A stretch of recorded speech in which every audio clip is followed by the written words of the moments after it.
Bien, el tema del día de hoy es el arte de Japón. Decirles que es un poco complejo el tratar de abordarlo en una sola clase, el tema del arte de Japón, porque pues pasa por diferentes periodos. En este caso son periodos y tiene también un conteo en edades. Eso de las edades es más occidental, es más de nuestra área. Pero los historiadores, desde el punto de vista occidental, hacen esa comparativa entre las etapas más macro, más grandes del arte japonés y lo dividen en edades, así como nosotros en el lado occidental tenemos edad antigua, edad media, edad moderna y edad contemporánea. A ellos también les aplica un criterio similar, pero dentro de cada una de las edades vamos a encontrar periodos y eso es lo que lo vuelve complejo porque todos los periodos tienen tanto similitudes como diferencias.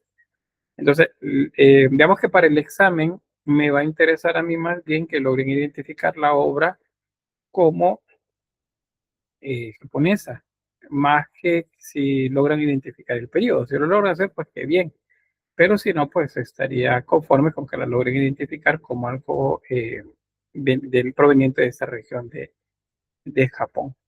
Porque no nos va a dar chance de revisar los detalles. O sea, prácticamente si vemos, por ejemplo, China, Japón y Corea, que solo Corea se los voy a mencionar por la cercanía, pero porque no vamos a ver ese tema.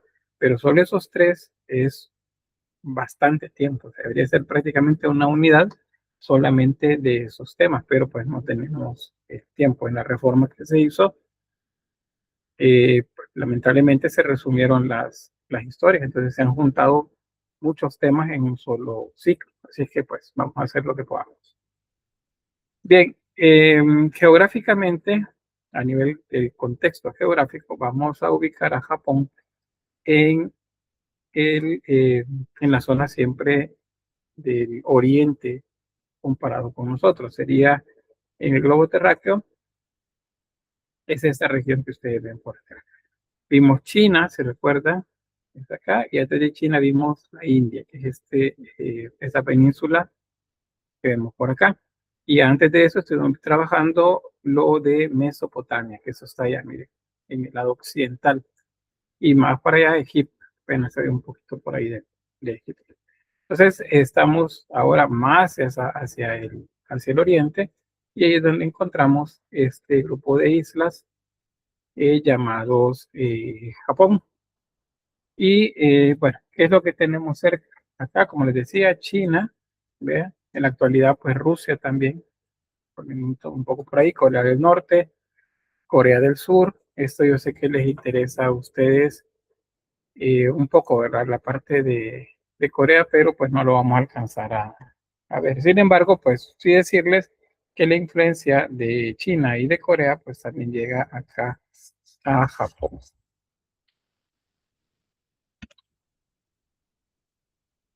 En lo que se refiere a, bueno, el mar amarillo, mar oriental de China y océano Pacífico, que es lo que tenemos por acá.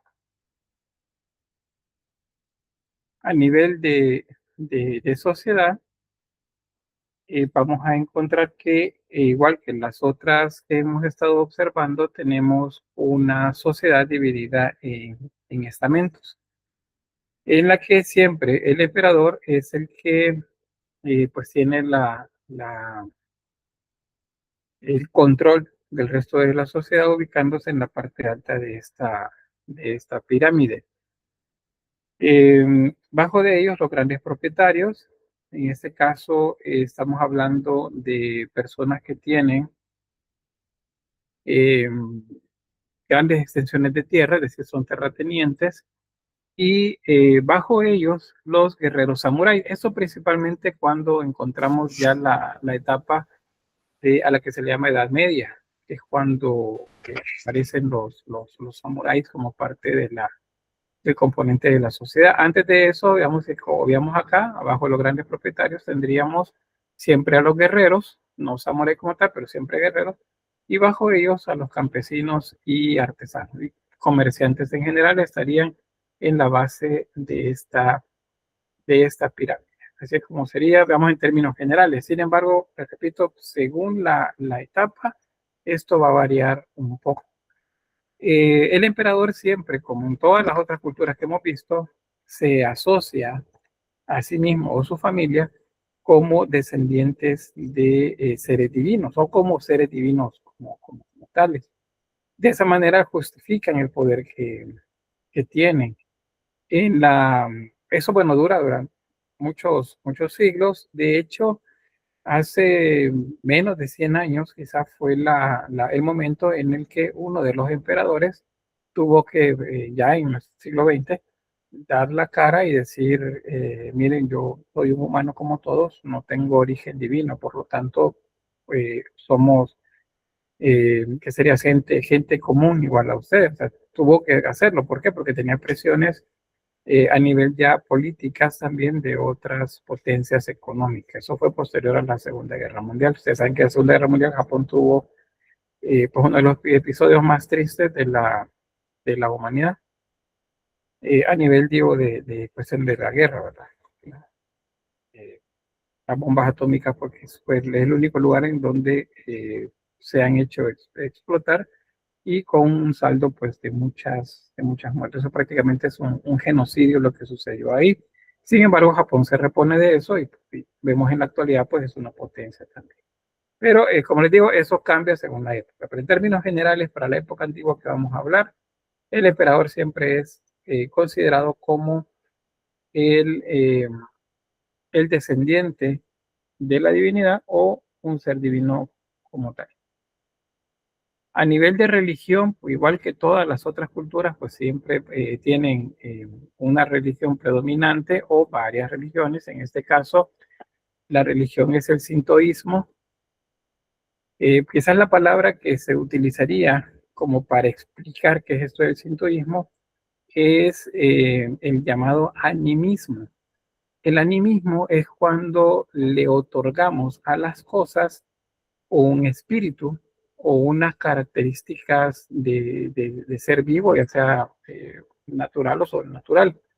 Es decir, que una piedra, un árbol, eh, que sería una casa, un edificio, un lago, un río, le otorgamos características eh, divinas y poderes también a ella, y casi que pues se logran hasta personificar algunos de ellos. Entonces, esas son las religiones animistas. Cuando ustedes dicen, miren, yo tengo este amuleto y por este amuleto no me va a pasar nada, por ejemplo, entonces ustedes le están dando poder a ese objeto y ese objeto en su creencia los cuida. Eso es animismo. Pero en el caso de Japón llega a un extremo tal que todas las cosas para ellos tienen ese espíritu, por lo tanto deben de protegerse y deben de respetarse. Esa sería como la manera más fácil de explicar pues, las implicaciones del sintoísmo. Diciendo lo anterior, entenderíamos entonces que no hay un solo Dios, sino que habrían cientos, si no es que miles de dioses, porque cada cosa tiene su Dios. Sintoísmo, etimológicamente, significa el camino de los kami. Por cierto, eso se me escapó decir al principio. Japón, etimológicamente, se traduciría como el sol naciente o el lugar del sol naciente. Por eso, si se ha fijado, cuando se habla de Japón, dicen la tierra del sol naciente. Y dentro de la bandera, pues tiene un sol. Esa es parte de lo que les iba a explicar al principio, se me escapó. Pero bien, volviendo a esto, en la etimología sería el camino de los kami. Eso significaría el sintoísmo. Eh, ¿Y qué serían los kami? Pues ese poder sagrado divino que habita en las cosas y por lo tanto, pues en todas partes. Y ese pues es el que predomina en Japón.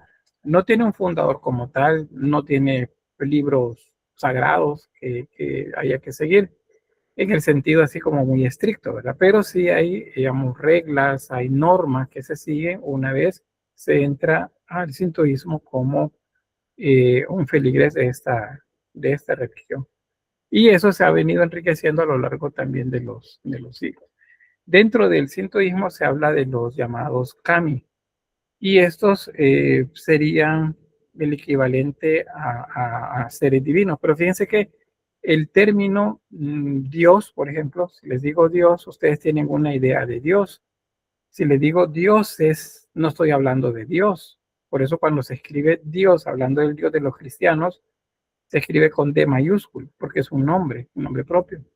Cuando lo escribimos con D minúscula y en plural, estamos hablando de dioses. Ahí estamos hablando de aquellas divinidades asociadas a lo divino en otras culturas.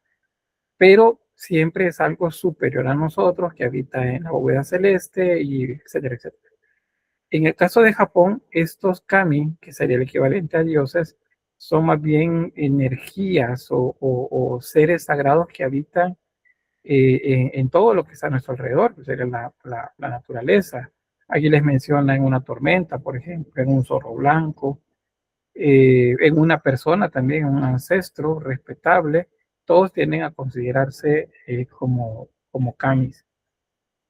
Pero se agrupan en tres grupos más bien. Los creadores, que esos son considerados, según la mitología en Japón, pues los primeros. Estos fueron los que crearon todo lo que existe.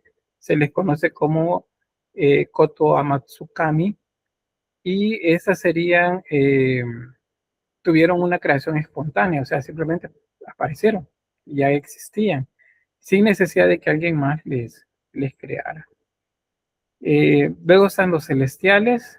Estos son los llamados Hamatsukanami, y ellos viven en una de estas zonas dentro del espacio. No les diría el cielo, porque el cielo es más occidental. O sea, para nosotros el espacio del paraíso, del lugar de descanso, le llamamos cielo y está arriba de nosotros, pero el paraíso no necesariamente está arriba de nosotros en ese sentido occidental para esas culturas, sino es una llanura. Y en ese lugar, pues ellos viven, y estos seres son, igual que los creadores, son inmortales. Luego estarían los terrestres, que estos son como nosotros, tienen las mismas características nuestras, se denominan Kunitsukami, y estos se consideran mortales, o sea, pueden morir. Y pues según la mitología, descienden de un Niji sería, que es el primer kami que llega a la Tierra. Eso es bien extenso, fíjese, estuve leyendo un poco más en vacaciones sobre esto, y pues no acabaríamos en una sola clase solo hablando de eso, pero es bien interesante. Les invito a que vayan a revisar, porque ayuda también a entender por qué en Japón tienen esas costumbres, ese arraigo cultural tan centrado en el respeto a todo lo que nos rodea, tanto a las personas, nuestros ancestros, nuestros mayores, como a la naturaleza misma también. Otras religiones dentro de Japón, pues tenemos el taoísmo. Este tuvo su origen en China. El confucianismo, este también tiene origen en China. Son tanto similares. Acuérdense que no son necesariamente como las que conocemos nosotros acá en Occidente, sino que son más como cuestiones filosóficas, más estilos de vida. Y el budismo, con ¿qué sería la diferencia? Que el budismo acá no es igual al budismo de India. Parece que el budismo de India no es teísta, o sea, no tiene un dios, sino que es un camino filosófico a recorrer en el que encontramos nuestra paz interior, y etcétera, etcétera. La versión de budismo en China, esa tiene otro tipo de connotación, ya no es solamente que sería muchos Budas, sino que hay un Buda principal, y tiene la apariencia como el que ven ahí. Es más robusto, y nos habla de la abundancia, de la buena suerte también para muchos. En el caso de Japón, el budismo tiene un poco más cercanía al budismo chino, y se junta con el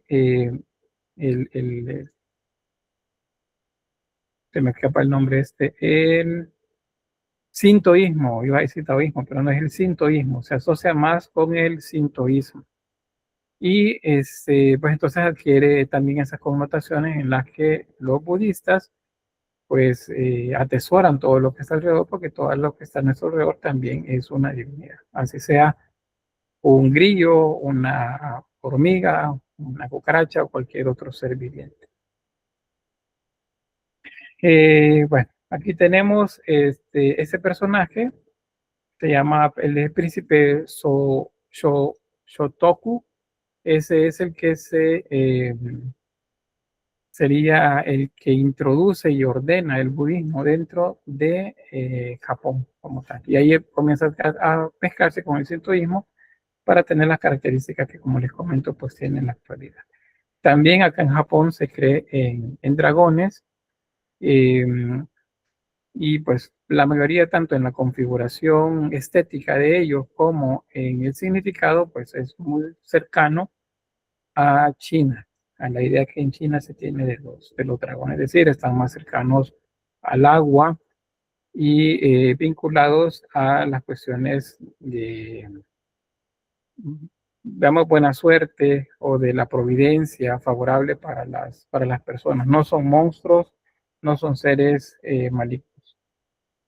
Y acá pues otra imagen que igual nos habla acerca de eso, que principalmente se asocian a contextos en los que hay agua, no, no fuego.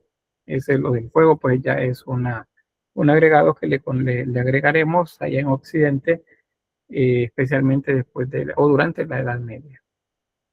Sobre la cronología histórica, bueno, aquí les dejo esto, son los periodos así de manera cronológica. El origen del arte en Japón pues se ubica siempre en la prehistoria, alrededor del 14.000 al 300 antes de Cristo. Ven que es un periodo bastante largo, tomando en cuenta que en el occidente o en el Medio Oriente se dejó la prehistoria alrededor del 4.000 años antes de Cristo, 5.000 años antes de Cristo. En el caso de la prehistoria de Japón fue un poco más larga, pero tiene características diferentes, así entre comillas, a lo que vemos allá en Europa. ¿Por qué? Porque resulta que por la época en la que se da, en la que se comienza el conteo, estaríamos en el llamado Mesolítico. ¿Se acuerdan el Mesolítico de qué trataba? ¿Quién me dice de qué trataba el Mesolítico? ¿Qué era el Mesolítico? ¿Sí, Emily?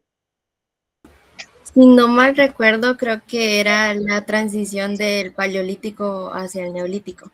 Correcto, muy bien, gracias. Y dentro de esa transición encontrábamos unos grupos que permanecían como nómadas, cazadores recolectores, o sea, se movían de un lugar a otro cazando y recolectando, y al mismo tiempo existían otros, los llamados preneolíticos, que tenían costumbres ya de más sedentarias, se quedaban en un lugar, construían empalizadas, palafitos, subterráneos en donde ellos se aguarecían, ya tenían sus primeras viviendas. Eso es en ese periodo. Entonces, en Japón, esta primera etapa, ya vamos a ver algunos ejemplos por ahí, tiene tanto características de la prehistoria como características del paleolítico como del neolítico al mismo tiempo. Entonces lo ubicaríamos más bien con un contexto más cercano al mesolítico. Pero bien, vamos a entrar a esto. Fíjense que vamos a llegar más o menos por la edad moderna temprana. Vamos a hablar un poquito de la edad moderna, pero vamos a llegar más o menos por acá. Además, esto, si no lo alcanzamos a ver hoy, pues les va a quedar ahí siempre como parte del material. Esto también, la edad contemporánea no la vamos a tocar porque esto correspondería más a lo que veríamos en la última unidad de la materia, porque es más nuestra época, 1926 a la época presente. Estamos hablando menos bueno, justamente 100 años acá, desde el periodo Showa.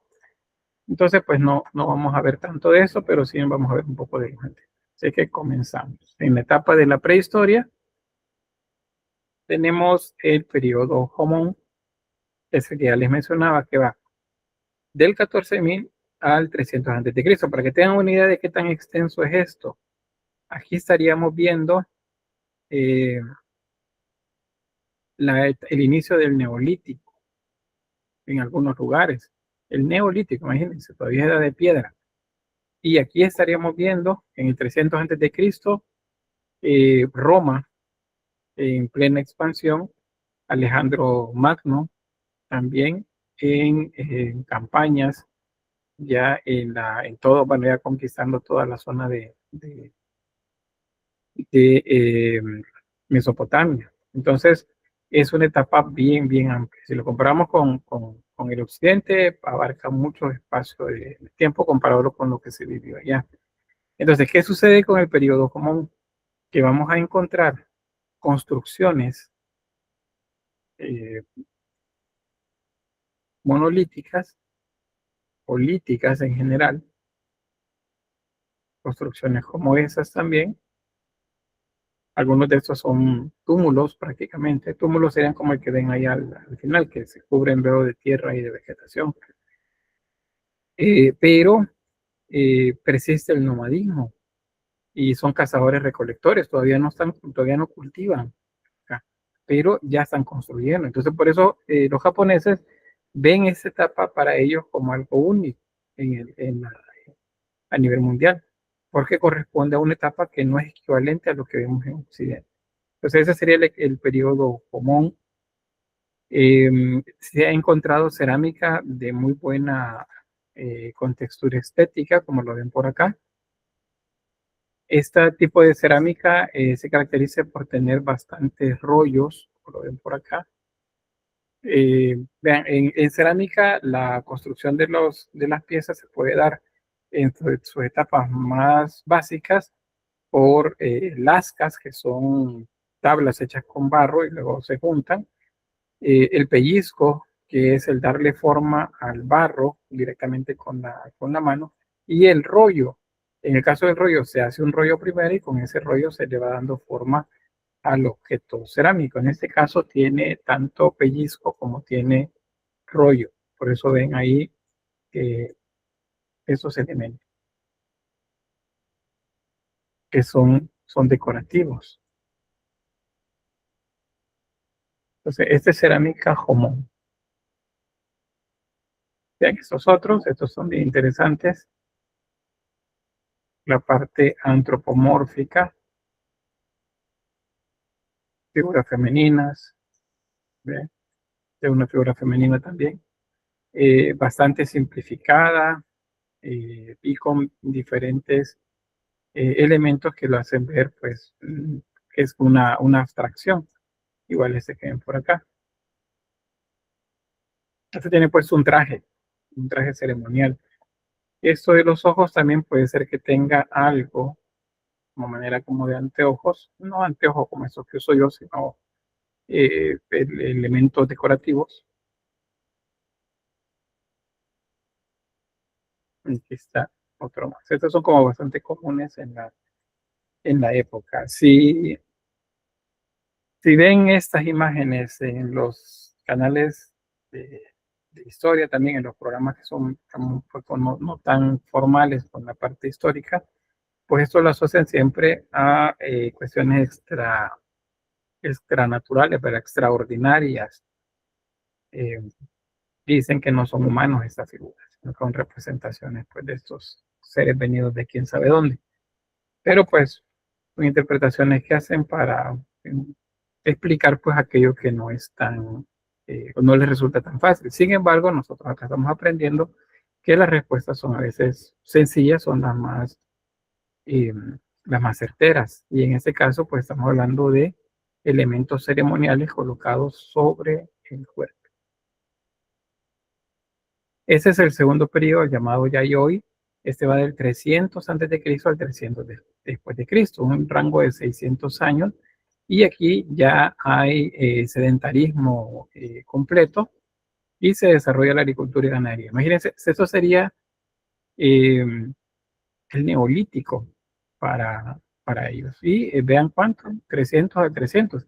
Si en esta etapa estábamos viendo la expansión de Grecia, allá en el medio, bueno, en el occidente europeo, oriente europeo, perdón, y en la etapa imperial romana en ese lapso de tiempo. Y acá en Japón apenas comenzaban a salir pues, del Mesolítico para entrar al Neolítico. Entonces encontramos chozas, aldeas, muchas de estas tienen cercas de madera alrededor, significa que son fortificadas.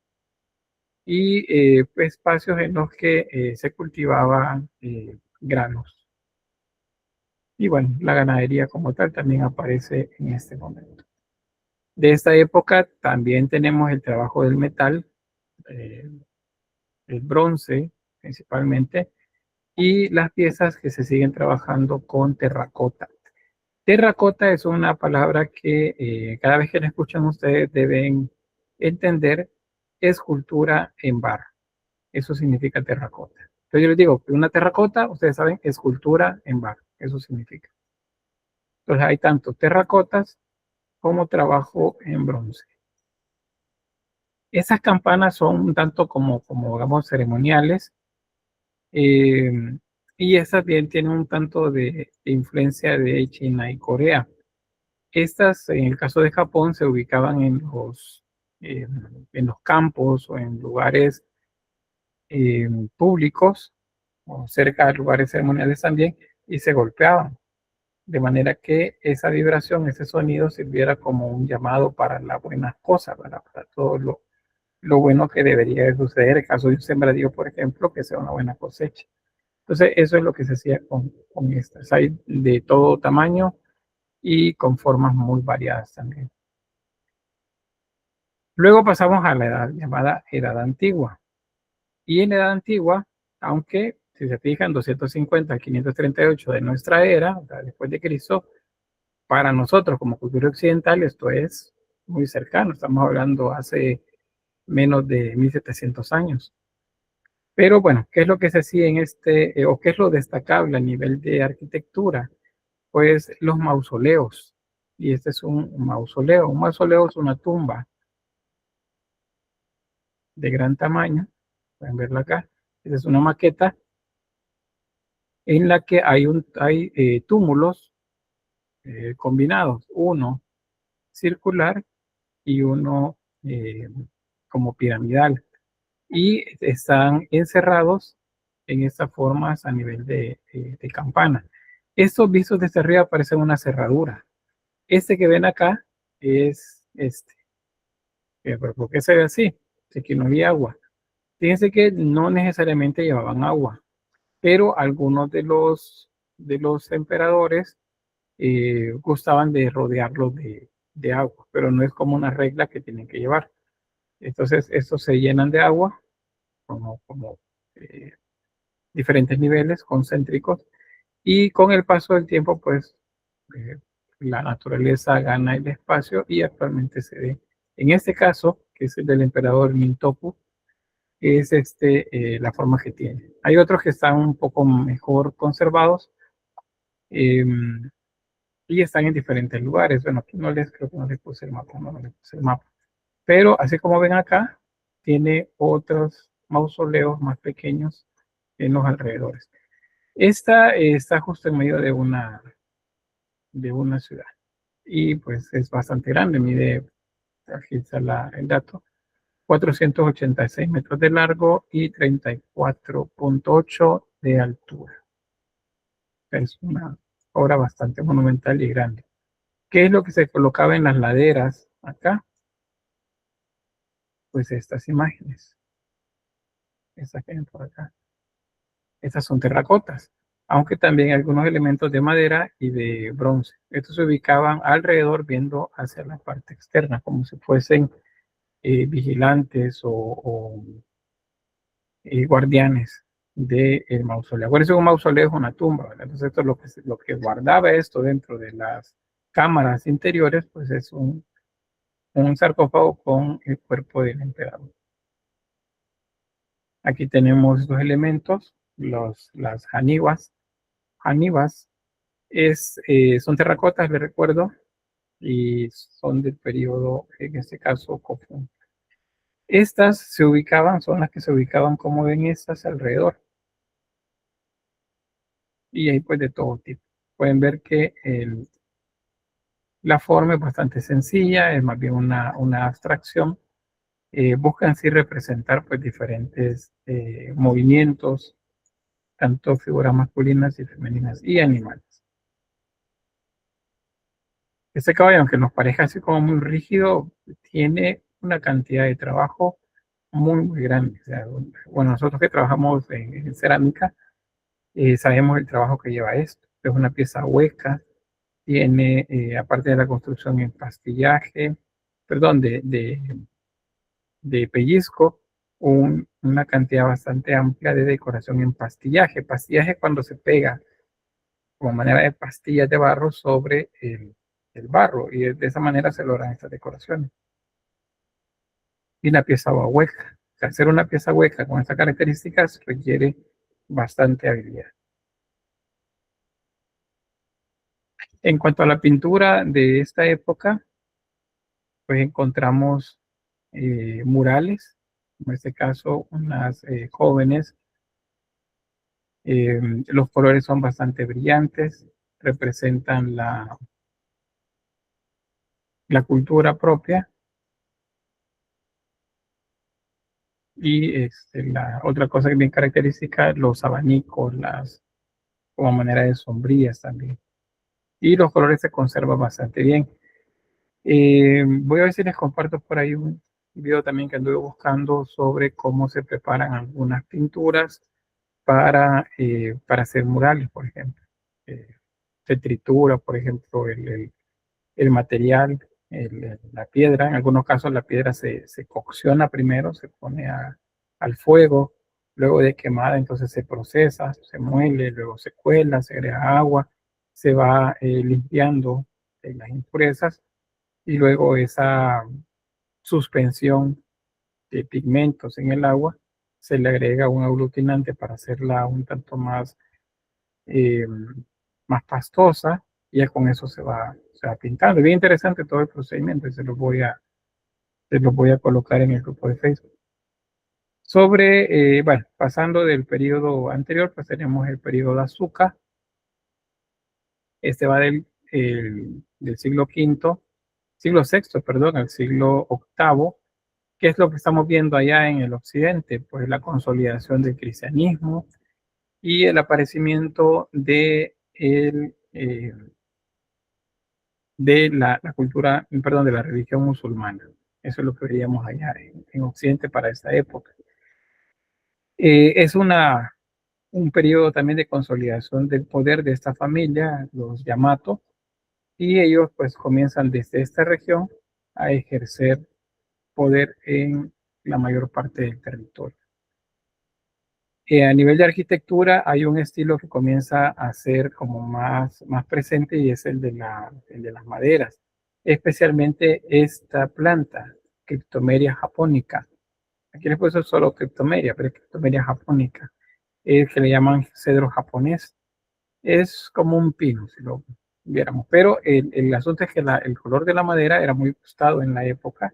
Aparte, vean lo rectilíneo del tronco, permitía pues sacar vigas bastante fuertes y largas. Y entonces se utilizaba bastante.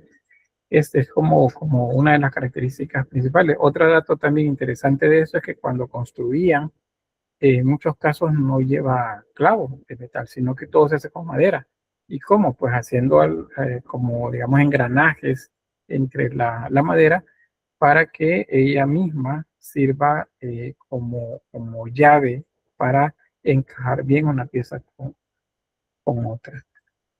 Tenemos este templo. El templo es un templo budista, por cierto, y para esa época el budismo ya estaba presente en Japón.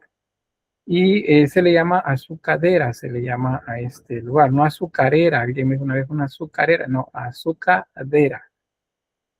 Azucadera, no azucarera. Yo sé que suena un poco raro, pero pues ese es un idioma que es muy diferente al nuestro, ¿verdad? Los sonidos son diferentes. Vean, este es el complejo, es un entorno amurallado también, siempre se protegía, porque en el interior pues era destinado para la meditación y la contemplación de la naturaleza.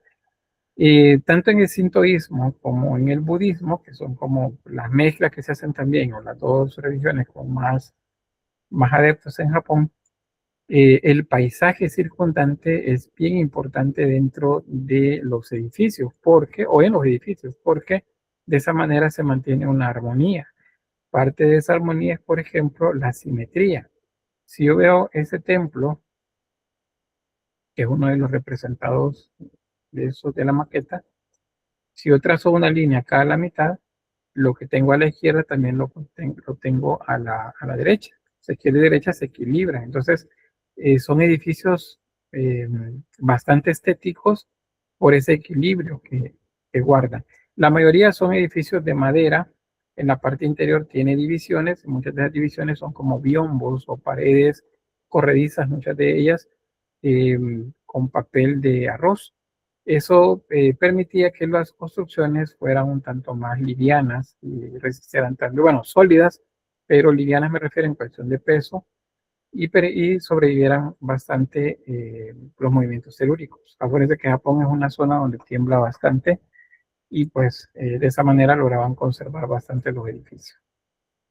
Tengo otra vista de esta misma zona. Pueden ver ahí el tamaño de una persona comparado con las puertas y el edificio como tal. Igual que en Japón, esto en China, perdón, igual que en China, esto de los techos cumplía una doble función. Una que es estructural y es alejar del edificio la escorrentía que baja de los tejados, porque acuérdense que es madera, la madera con la humedad se hincha, se expande, con el calor se contrae, entonces eso de expandir y contraer no es bueno para la madera porque termina dañándose. Entonces los edificios alejan de la estructura con ese tipo de tejados el agua, pero también sirve a nivel estético. La elevación de las aristas, de los ángulos, de los vértices sería en este caso, hacen que se vea mucho más estético el edificio. ¿Vean? Ya llegando al final, ahí se eleva y es lo que hace que se vea muy estético el edificio. Este sería entonces el periodo Asuka. A nivel de escultura, encontramos escultura en bronce, en madera también policromada. Estas esculturas que son en bronce no se realizaban de una sola pieza, sino que siguiendo los procedimientos de fundición, se hacen por segmentos y luego se van uniendo unos con otros. Tenemos acá el príncipe Shotoku, representado como un bodhisattva, algo así. Un Buda y un Nyonai. Ahí me disculpan el japonés que me falla. Eso también es budismo. En cuanto a la pintura, pues fíjense que me fue un poco complejo buscar en internet. Resulta que es un poco confuso, al menos en las páginas en español, en inglés un poco mejor, pero el problema es que la mayoría es en japonés, la parte histórica. Entonces, andar ahí revisando las imágenes para ponerlas contextualmente en una época y de esa manera tener un poco más de seguridad de cómo, a qué periodo corresponde. Entonces, no me aventuré a poner un montón de imágenes porque pues no todas, según las fuentes que revisé en español, coinciden en señalar la ubicación de una tiempo, es decir, que algunas aparecen en un periodo que no corresponde. Entonces, fui así un poco minucioso y encontré nada más un par que pude más bien comprobar. ¿Qué decirles de esto? Bueno, pues que en Japón también se utiliza, así como en China, el texto, los caracteres de su lenguaje, junto con las imágenes. Esto cuenta un tanto la historia de las imágenes que vemos también representadas por acá. Luego tenemos otro periodo, el Nara, y acá pues es una etapa de bastante desarrollo de agricultura. También los pueblos, hay una expansión en cuanto a nuevos pueblos en territorio. Y muchos de esos sí aprendían a leer y a escribir. Entonces, hay una mayor cantidad de documentos que se han recabado de esta época porque pues hubo mucha gente que escribió acerca de las vivencias que tenía en la época. Muchas de estas pueden cruzarse, pueden compararse, y entonces ubicamos ahí históricamente hechos que sí sucedieron. Otros son más bien como vivencias personales. Pero pues ahí están los textos y eso es bueno para la historia. Es una etapa de bastante, digamos, desarrollo, aunque rural, pero bastante desarrollo. Hay un gobierno central, se desarrollan monedas, eh, se busca unificar cada vez más el territorio y abunda la poesía del estilo Waka. No les tengo ningún ejemplo de eso, pero por ahí les queda el dato para que puedan buscarlo por ustedes. Si encuentran algo, pues lo ocupan, lo colocan en el grupo de Facebook. Pero pues es un periodo de prosperidad en el caso de las artes. Estos templos budistas, igual que con los anteriores, son hechos en madera. El contraste del color con la naturaleza es bastante evidente. Acuérdense que también que en esos lugares pues tienen las diferentes estaciones, las 4 estaciones, y entonces los entornos cambian según el periodo. Y entonces se busca que el entorno se vea bien en cualquier momento del año. Con lo del edificio, la simetría. El trabajo en madera, los techos, los alares de los techos extensos, curvados en la punta, y acá ven el tamaño de las personas. Son edificios bastante grandes. Y bueno, eso, la parte del mismo edificio, es con una vista más externa, y vean ahí los estanques. Los estanques, lagunas, riachuelos, islas, puentes, todo eso es parte de la decoración y de la arquitectura que corresponde a este periodo. Pero no se limita a este periodo, sino que lo encontramos en todos los demás. De esta época en adelante, se busca que los edificios combinen con el entorno, que haya una armonía con el entorno cercano. A nivel de escultura, encontramos trabajo en madera, tanto en mascarones como esos que ven acá, representaciones de dragones o de guerreros también. Las esculturas de Buda dentro de los templos, mascarones policromados como este que ven por acá. Sí, Camila. Solo una duda, ¿el Buda japonés sí se considera una persona en concreta, no como el hindú? En la India, Buda es un término, acuérdense que es un calificativo para aquellos que han alcanzado la iluminación. Ese sería el término, es decir, un nivel de santidad. En el caso de China, que es el antecedente, se considera una divinidad en particular.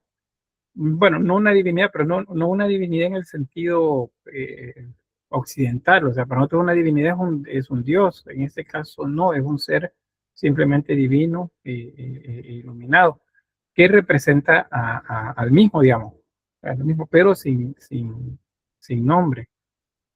Eh, no es individualizado, quizás esa sería la mejor manera de decirlo. No es una figura que representa nada más a un Buda, pero no es una persona como tal. Es decir, no es Siddhartha Gautama, por ejemplo, porque no es una persona, sino que es una representación de la santidad. Esa sería la manera, digamos, o menos compleja de decirlo. Acá hay una escultura también que junta tanto el sintoísmo con el budismo, porque los encontramos en templos budistas, pero se parecen más a los kamis del sintoísmo. Son representaciones de guardianes, por eso tienen esa cara así como un poco fuerte, como si estuvieran enojados. Algunos tienen los ojos desorbitados también, y la boca arqueada hacia abajo, como si estuviesen enojados, pero es porque son guardianes. En este caso, ese tiene elementos que lo representarían como un artista también, puesto que tiene un pincel en una mano y tiene un pergamino en el otro. Es como si está pintando caracteres, poesía, por ejemplo, sobre un pergamino. Ese es hecho en madera. Muchos de esos tienen firma, se sabe quién los realizó. No corresponden todos a un solo bloque de madera. Hay muchos de esos que tienen incrustaciones, o sea, ensamblajes, más bien no son incrustaciones, son ensamblajes, eh, porque pues son muy, muy complejos hacerlo de una sola pieza. Bien, en cuanto a pintura, ahí tenemos 3 ejemplos. Hay pintura lineal o dibujo lineal, sería en este caso. Pintura mural. Esa es la tumba, una tumba de Takamatsusuka,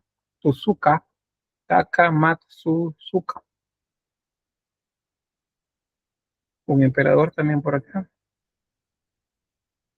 Y bueno, son 3 ejemplos que logré de este periodo.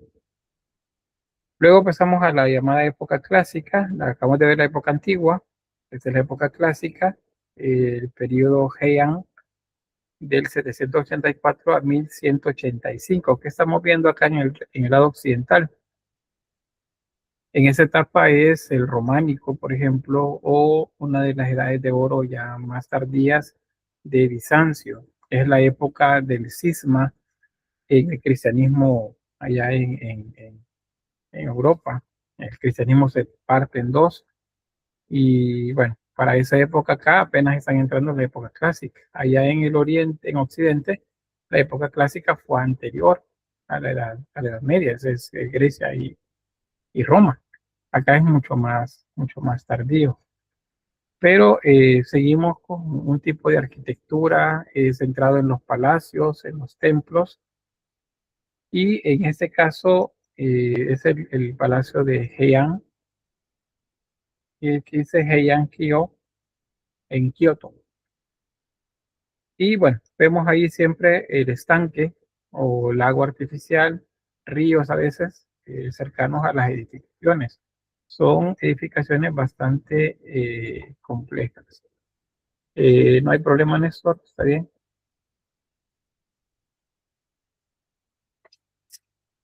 Y pues, vean la utilización de colores azules, rojos. ¿Sí, Katia? Vic, ¿por qué cree que parezca que en Asia, bueno, más que todo en Japón, China o Corea, como que tenían más avances que en los demás lugares del mundo? Fíjese que depende, porque realmente acá, si yo les digo, ese periodo, les decía, es época clásica. Esto fue para nosotros, aquí en Occidente, eso es siglo VIII al siglo XII. Siglo VIII, siglo XII, Europa estaba súper avanzado, estaba muy, muy avanzado, edificaciones gigantescas, comenzaba a vislumbrarse el periodo gótico al final de la Edad Media, ya se había pasado la época clásica greco-romana, los grandes edificios de Atenas, por ejemplo, los grandes edificios en Roma, como el Panteón, el Coliseo, o sea, realmente, sin menospreciar la cultura, yo diría más bien que Japón va tarde, o sea, va atrasado con respecto.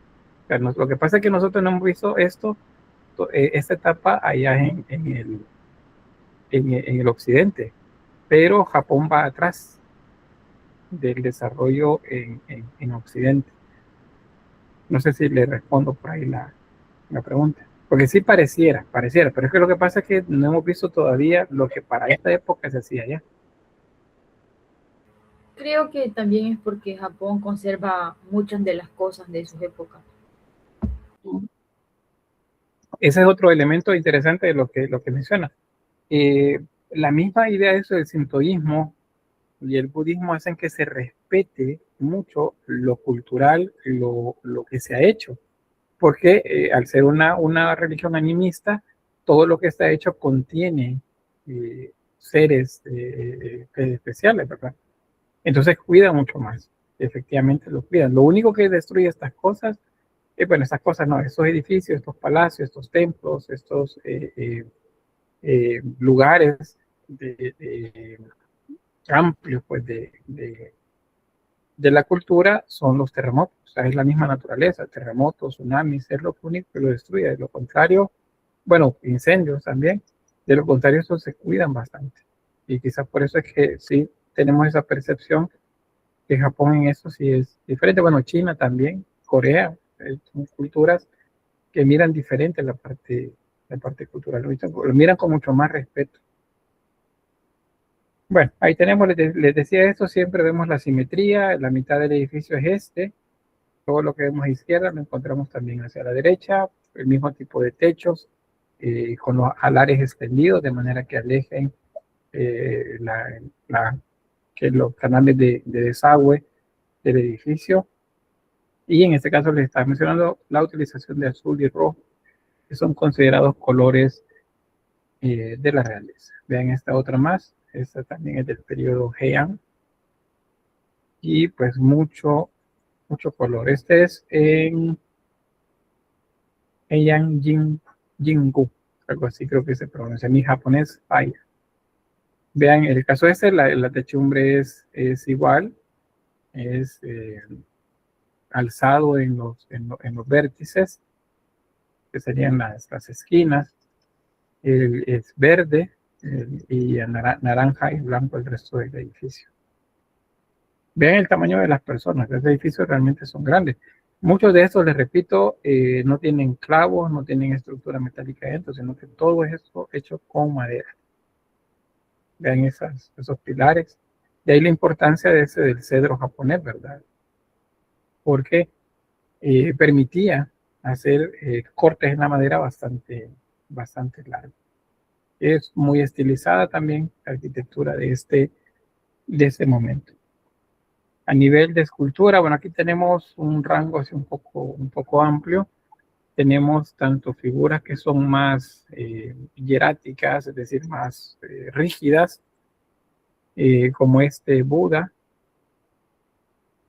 pero también este otro, que es una divinidad más bien asociada a esa influencia del sintoísmo dentro del budismo, porque son imágenes que encontramos dentro de templos budistas que representan estos seres divinos. Y sobre un toro, parece que los toros se consideran sagrados también. Tenemos otro Buda por acá. Este tiene una representación no tan afable en el rostro, sino que como si fuese un gesto de enojo. Pero es porque muchos de estos están en lugares ubicados como si fuesen guardianes, aunque tengan la posición de loto, que es más asociada a los budas. Por cierto, otro dato, esto lo vamos a ver allá en Occidente. Creo que se no tiene. Esto, si vean atrás de ellos, tienen un símbolo. Estos se llaman aureolas. Hay tanto aureolas como hay también nimbos. Acá les vamos a llamar aureolas a estos. Luego la diferencia la vamos a ver allá en el Occidente cuando estemos viendo el arte cristiano. Pero esas aureolas son símbolos de santidad. O nos denotan más bien que el ser que está representado es divino. Luego, en pintura de este periodo, es bastante con mucho movimiento. Vean el gesto también de la imagen. Está como bien, va caminando hacia adelante, pero luego se gira a ver la persona que va pasando allá afuera. Hay una representación de un río con mucho movimiento y los colores bastante brillantes, y se ven así un poco opacos, pues por lo antiguo de la pintura. Igual por acá.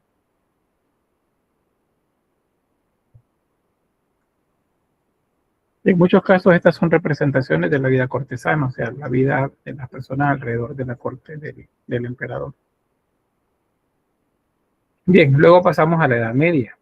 Vean, Edad Media, recuérdense que cuando hablamos de edades es una visión occidental, porque eso es el criterio acá en el esquema que les estoy haciendo de del desarrollo del arte. Entonces, en esta Edad Media tenemos 3 periodos, el Kamakura, el Muromachi y el Azuchi Momoyama.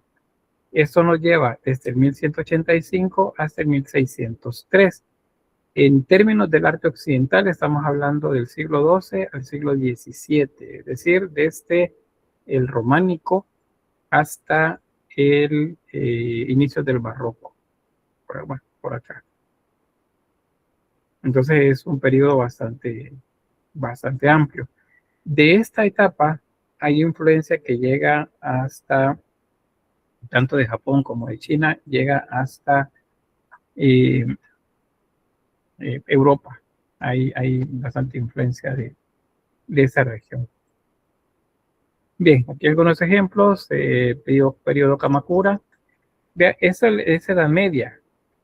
¿Por qué se le coloca como Edad Media? Porque resulta que los historiadores encontraron que al inicio de esta etapa, ese primer periodo llamado Kamakura, viene una situación muy similar a la que se da en Europa Occidental, en la que se establece una relación de dependencia entre el señor y el vasallo.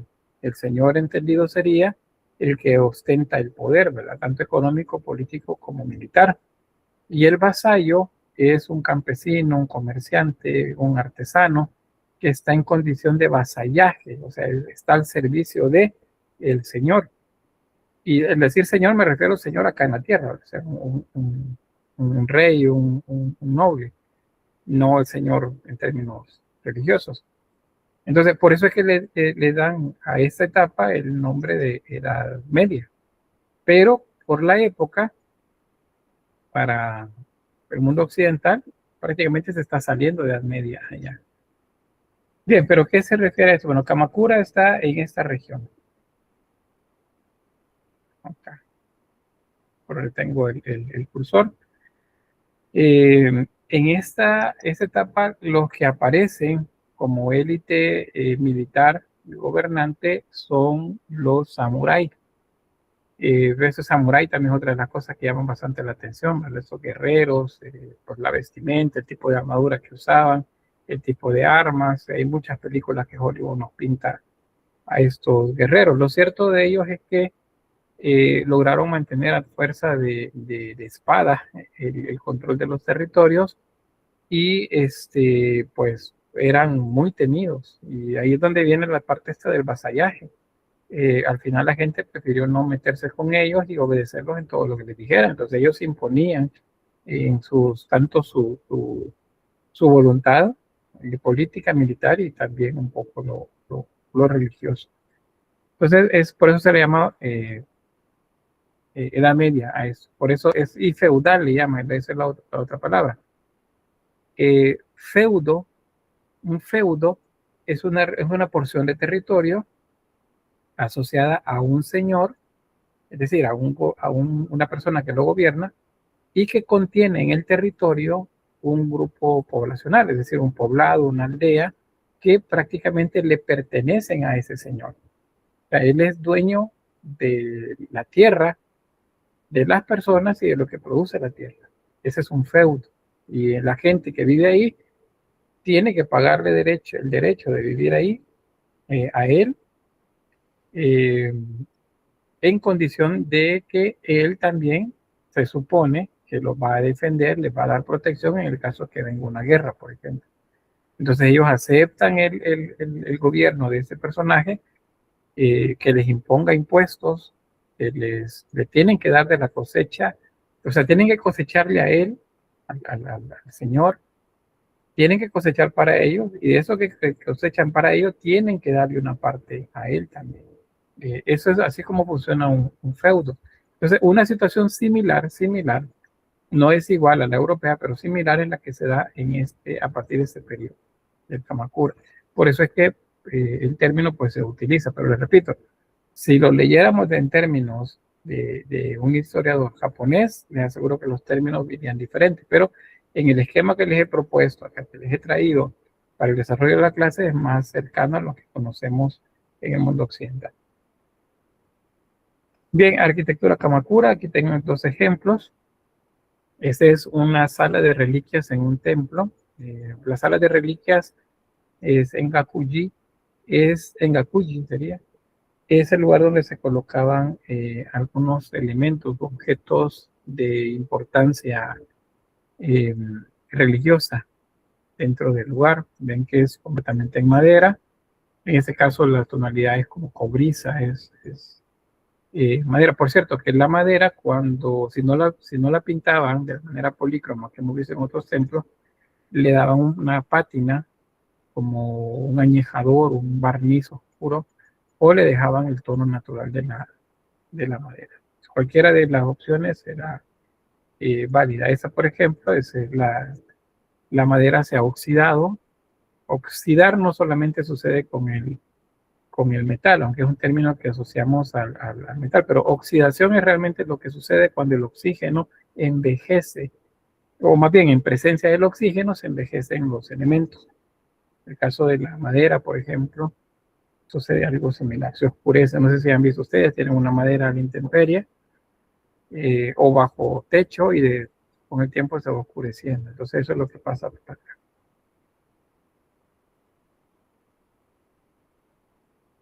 Esta es escultura. Esta es una escultura de un Buda gigante. Vean el tamaño de una persona hincada, haciendo oración acá.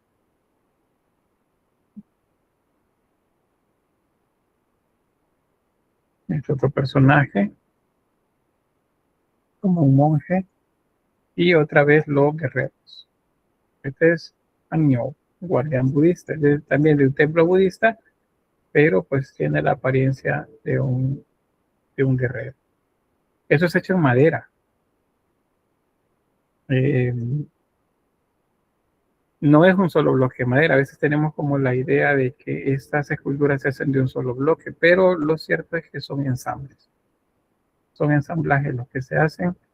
Se cortan en diferentes bloques y esos bloques luego se van ensamblando para ir trabajando la escultura. A nivel de pintura tenemos estos ejemplos, otro emperador por acá y una representación de una batalla entre samuráis. Este es un detalle de una pintura más grande.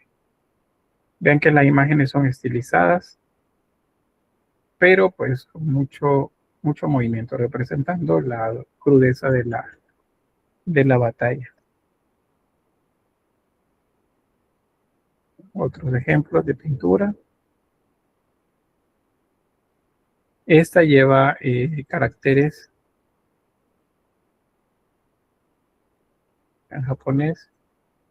Y otro dato también sobre esto, ese tipo de pintura es plana, no tiene volumetría porque no se aprecian sombras. Sin embargo, las líneas dentro de los, vamos en este caso la ropa, hace que se genere la idea de planos, como planos superpuestos.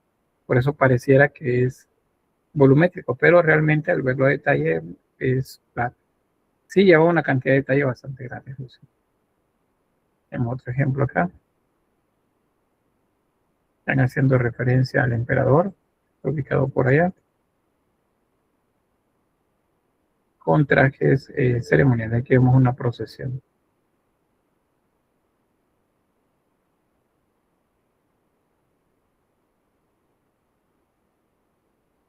Otro periodo, el Muromachi. Este va del 1336 a 1573. En Europa estamos viendo gótico y el renacimiento en esta época, en Occidente. ¿Qué tenemos acá? Pues arquitectura. En el caso de, el Zen, que aparece también como esa armonía entre lo estético, lo espiritual y lo arquitectónico. Ya han visto estos jardines Zen, que lo que llevan es arena, rocas, lámparas como esta que por acá. Y eso es parte también de esa armonía que se busca dentro de los edificios. Y parece que todo es divino, ¿verdad? Todo lo que rodea a las personas pues tiene esa connotación divina, entonces todo tiene que estar en armonía. El caso de este otro también, ese es un templo en Cacullí, también tiene un estanque, también tiene puentes, tiene rocas, todo muy, muy estético, aún los árboles, todos son colocados de manera que ayuden a generar esa armonía dentro del paisaje.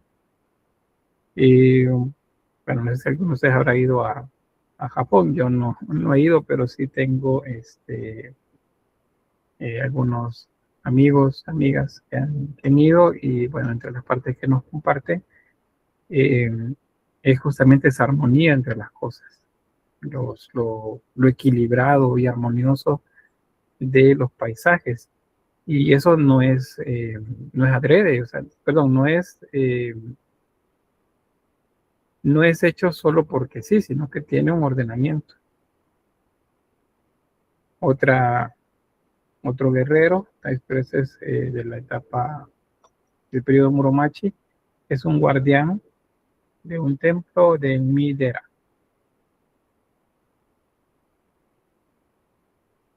Vean, los ojos, estos son incrustaciones, es decir, que el ojo está colocado por dentro para que se vea lo más natural posible.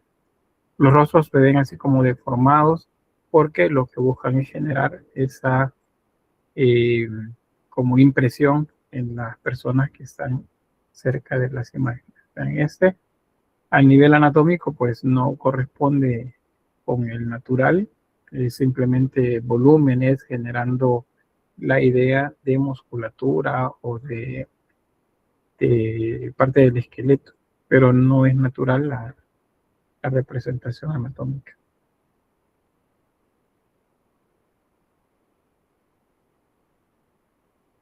Por cierto, se nota la veta de la madera, ¿no?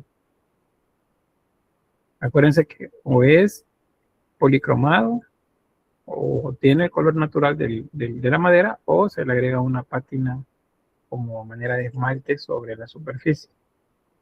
Sobre la pintura, otra también representación de samuráis. En este caso van probablemente cargando hacia la guerra, unos a pie y otros en cabalgaduras.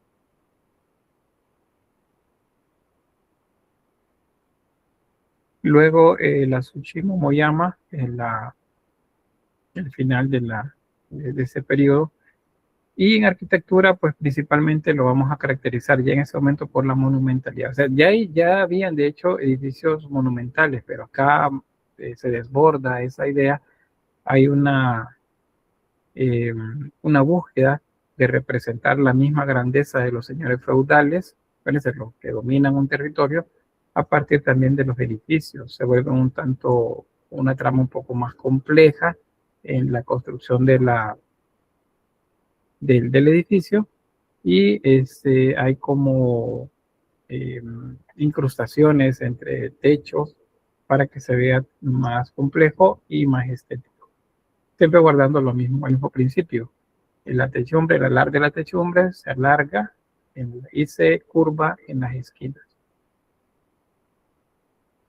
La parte inferior, por cierto, es piedra, y la superior ya completamente en madera. En este castillo, la parte de la simetría que les mencionaba, ¿bien? Y cómo juega eso también con el entorno.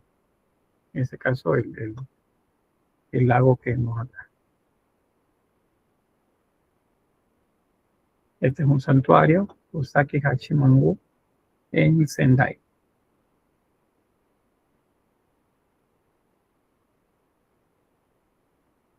En este caso, pues tonalidades oscuras, un poco de aplicaciones de colores rojos, azules y oro.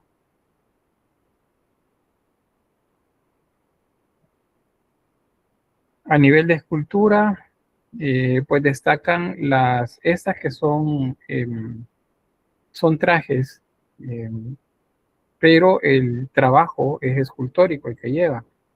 La idea es, por ejemplo, el peto, que es la protección del pecho, la máscara, el casco, también protectores para los brazos, el antebrazo, las manos, las piernas y todo. Bueno, como lo ven por ahí, aquí está la armadura en posición sedente, pero esto es lo que se ponían ellos sobre el cuerpo. Y también las máscaras del teatro no.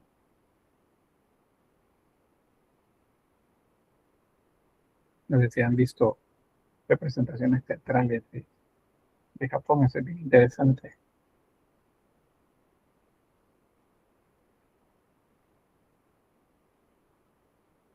Sobre la pintura, bueno, estos dos ejemplos. Este príncipe, Toyotomi Hideyoshi, fue el que unificó Japón. También cargó invasiones hacia Corea y era muy dado a apoyar causas culturales también, promover las artes y la edificación de templos con sentido estético. Esta otra es una imagen que representa parte de la ceremonia del té y tiene ahí caracteres también en japonés para explicar parte del proceso. Luego la Edad Moderna Temprana y en este caso periodo Tokugawa o llamado Edo. Creo que el término más conocido es Edo, periodo Edo. A nivel de arquitectura, pues mantenemos la monumentalidad, la simetría, el uso de madera principalmente para la construcción de los edificios.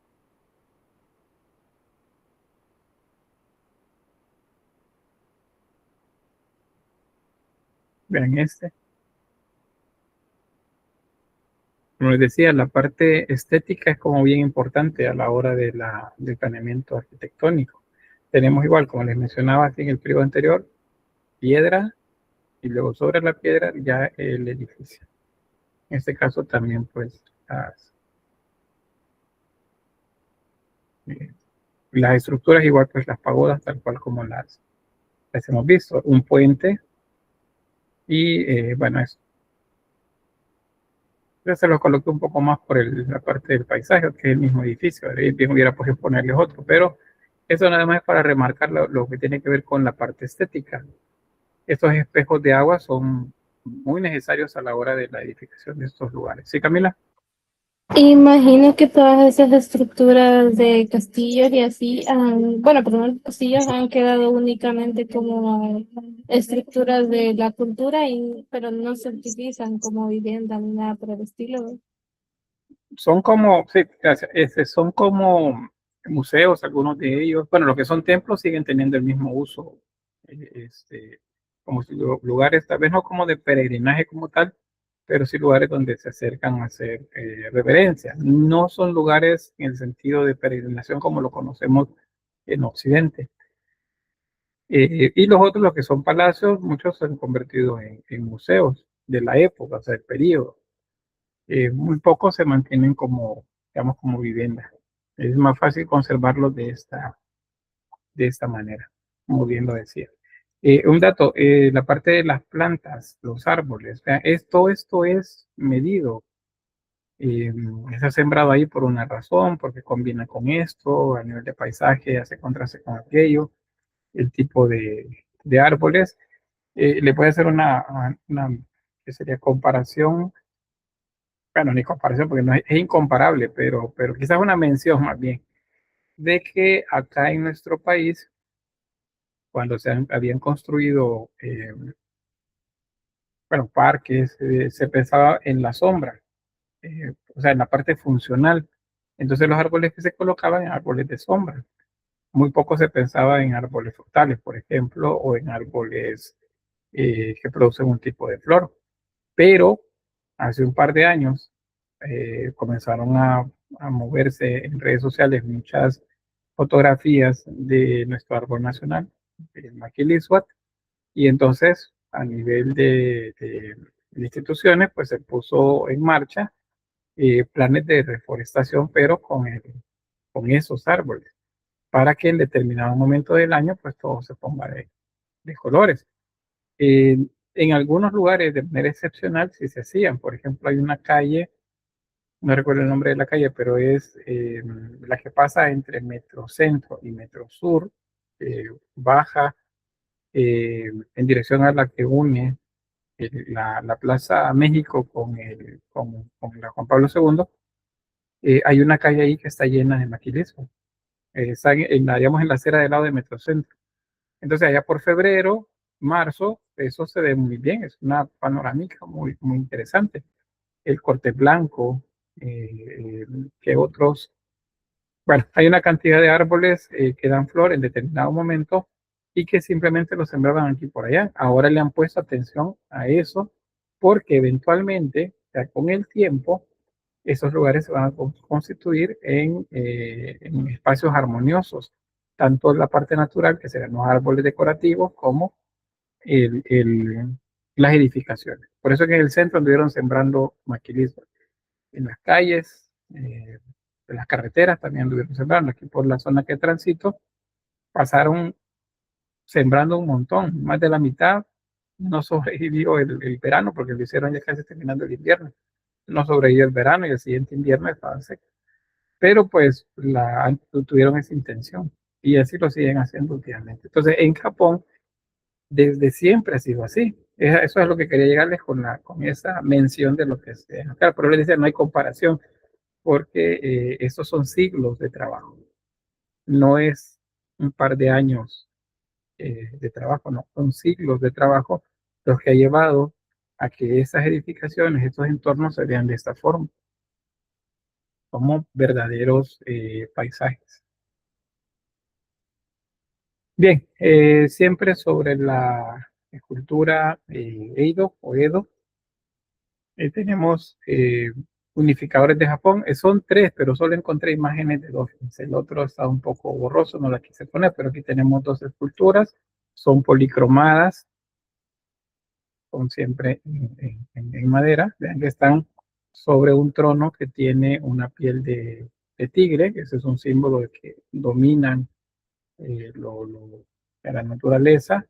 Son guerreros, tienen arcos, flechas en la espalda y están ataviados pues de manera pomposa. Y luego este que está bien interesante es un león. El león ustedes lo ven y no se parece tanto a los leones que conocemos, ¿verdad? Creo que los que mejor retrataron los leones fueron los asirios, en aquellos relieves bastante realistas. Fuera de eso, los leones han sido como muy simplificados. Lo vimos en Persia, por ejemplo, en Egipto. Y bueno, lo mismo sucede por acá. En el dorado con las melenas y que sería el pelo largo de la cola y de alguna parte del cuerpo con azul.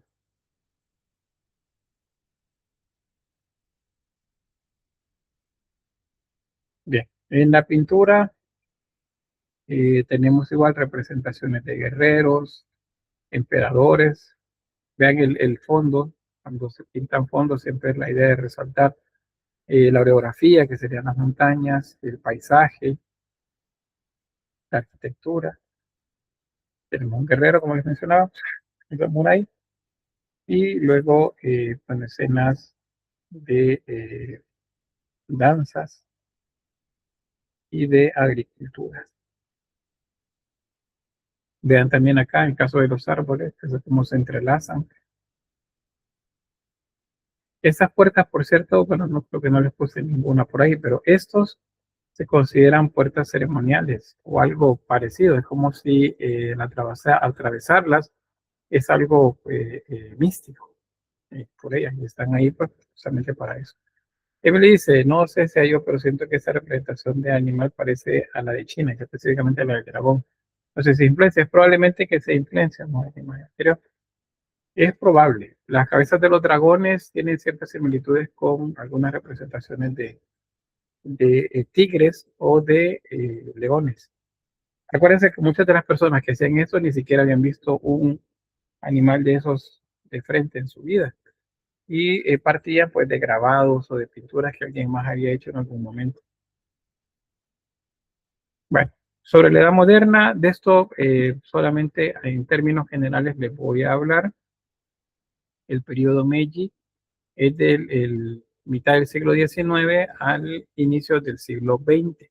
Eso nos coloca pues muy cercano a la época nuestra. Es una transformación muy rápida que tiene Japón en esta época, en la que la, la época feudal, acuérdense que cuando estaban asociados a gobernantes, a señores, como le llaman, la gente que trabajaba la tierra, y comienza una etapa de industrialización.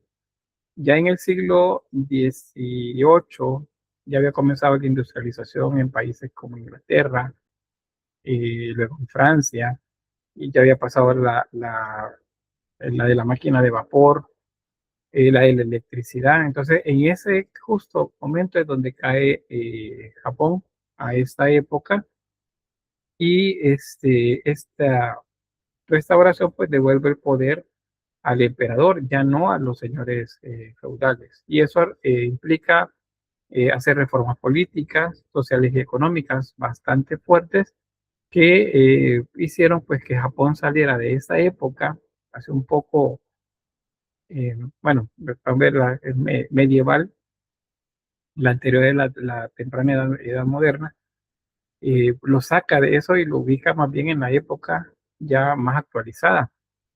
Para esta época, Europa estaba muy, muy avanzada comparado con cómo estaba Japón. Entonces, Japón en 100 años prácticamente ha tenido un avance diametral. Diametral es cuando, no, exponencial sería, porque diametral es cuando vamos, no sé si han visto, imagínense un gráfico, en un gráfico vamos, digamos, en el eje de la Y, el eje de las X, avanzamos 1, luego 2 en cada uno. Entonces vamos con una línea como diagonal, subiendo despacio.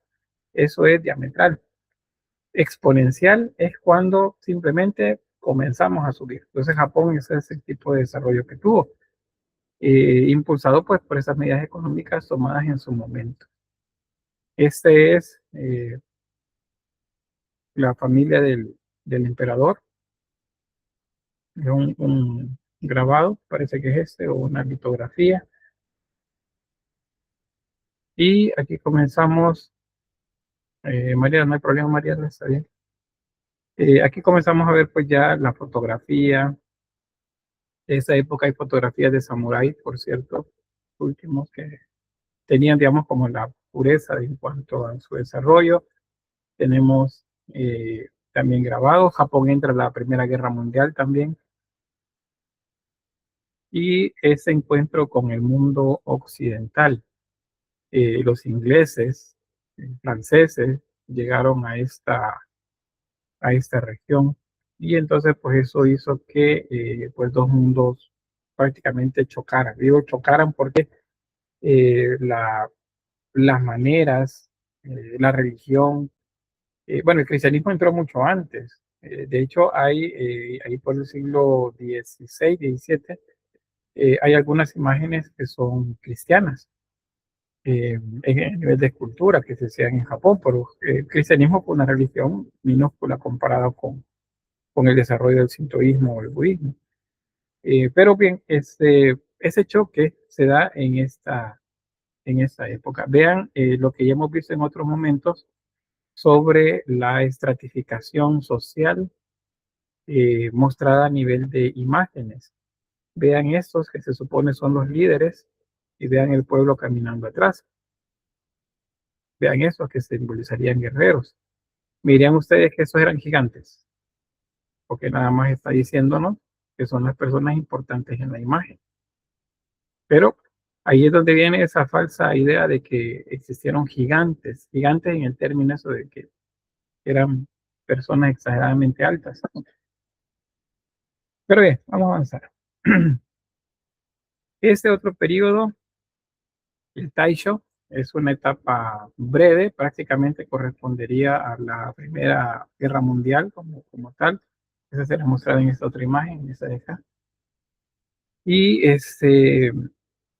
la, la idea del emperador como ser divino comienza a cambiar acá, como esa familia iluminada eh, por todas las divinidades, comienza a verse diferente y entonces se va democratizando la sociedad y a nivel político también.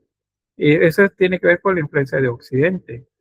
Y entonces el emperador tiene que depositar el poder en un parlamento. O sea, ya no solamente él es el que gobierna, sino que ahora tiene una institución a la par que es la que le ayuda a gobernar.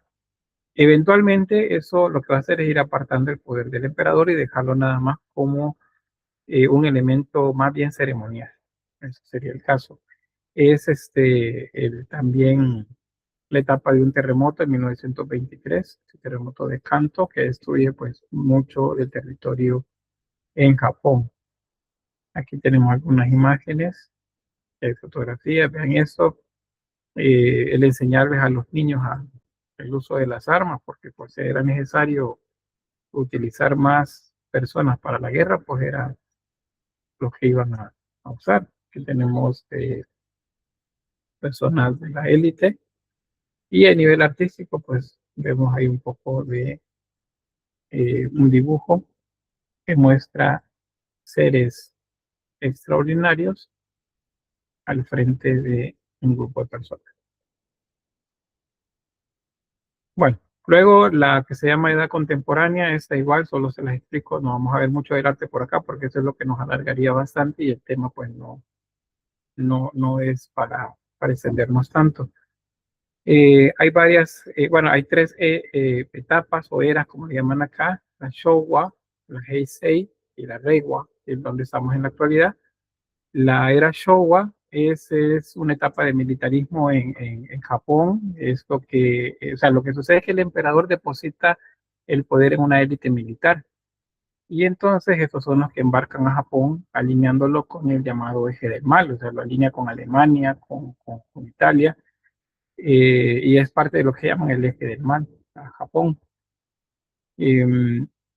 Japón pasa, por cierto, con esto, uno de los trances más dolorosos a nivel de humanidad, y es que, pues, dentro del mismo contexto de la guerra, atacan a uno de los que consideraban enemigos, y es Estados Unidos, en lo que se llama la batalla de Pearl Harbor, donde aparecen los kamikazes, estos pilotos que iban en aviones, que sabían que no iban a poder volver a Japón y entonces se lanzaban contra los barcos para hacerse explotar.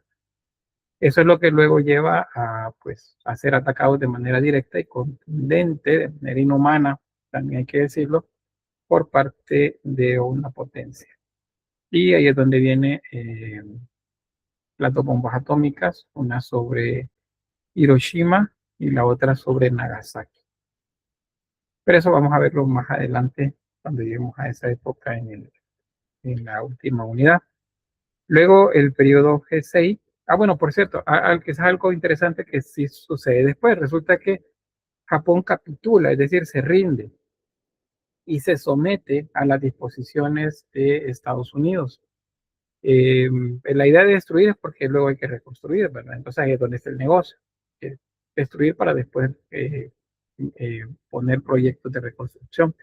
Pero Japón entra en una etapa de industrialización muy fuerte que lo lleva a convertirse en una potencia industrial en pocas décadas.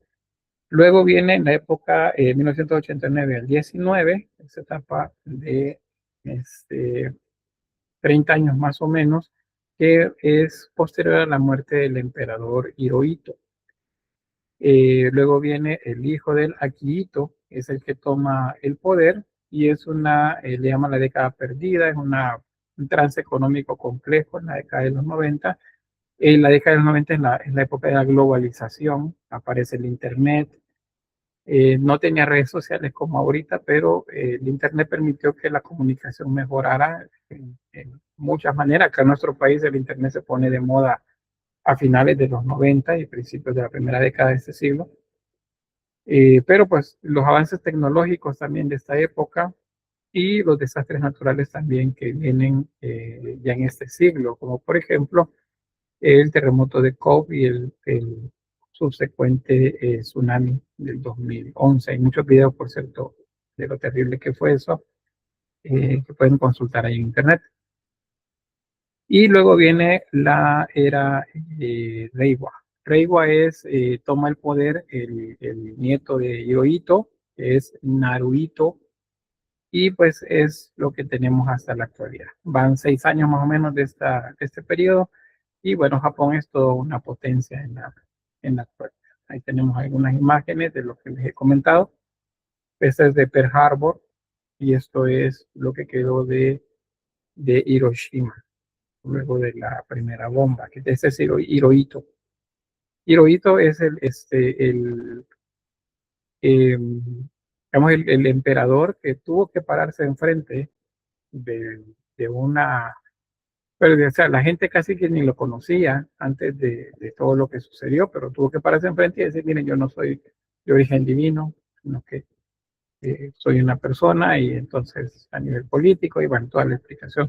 Es decir, que desmitificó la figura del emperador, y también se separó la parte de política. El emperador básicamente sigue la tradición, pero es un primer ministro, si mal no recuerdo, el que maneja la parte política en la actualidad. Y bueno, llegamos hasta ahí con esto de Japón. Voy a detener acá la grabación.